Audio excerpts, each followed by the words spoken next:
दरम्यान राज ठाकरे आणि उद्धव ठाकरे यांच्या भेटीवरून फडणवीसांनी केलेल्या खोचक टीकेला संजय राऊत यांनी प्रत्युत्तर दिलंय, तर एकनाथ शिंदेंनी यावरून भाष्य केलं. आज एकत्र येताना दिसत आहेत. गणेशोत्सव आहे, दोघंही भाऊ एकत्र आहेत. निवडणुकीच्या दृष्टीने देखील कुठेतरी हे पाऊल आहे. मला असं वाटतं की श्री गणेशाने सुबुद्धी दिली आहे, त्यामुळे भाऊ एकत्रित आहेत, ते एकत्रितच राहावेत, अशी सुबुद्धी त्यांना मिळत राहावी अशी गणेशाच्या चरणी प्रार्थना. ठाकरे हे महाराष्ट्राचे शिल्पकार आहेत, शेलार आणि फडणवीस नाही. कळलं? ठाकरेंची परंपरा या महाराष्ट्रात फार मोठी आहे, तशी शेलार फडणवीसांची आहे का?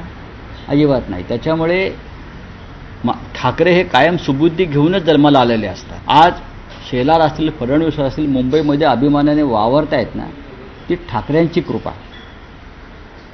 हे वरून त्यांनी मान्य केलं पाहिजे, नाहीतर त्यांना कबूतर हाकायला गुजरातमध्ये जावं लागलं असतं. म्हणजे अदखलपात्र लोक दखल घ्यायला लागले, चांगली गोष्ट आहे. अरे बाबा ऐका, कुठलंही कुटुंबीय परिवार एकत्र येत असेल तर चांगली गोष्ट आहे, त्याचा आनंद सगळ्यांना व्हायला पाहिजे.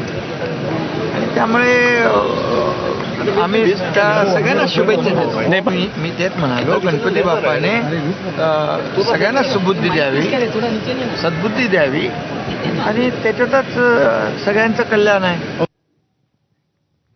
राज्यामध्ये सध्या गणेशोत्सवाची धूम सुरू आहे. काल घरोघरी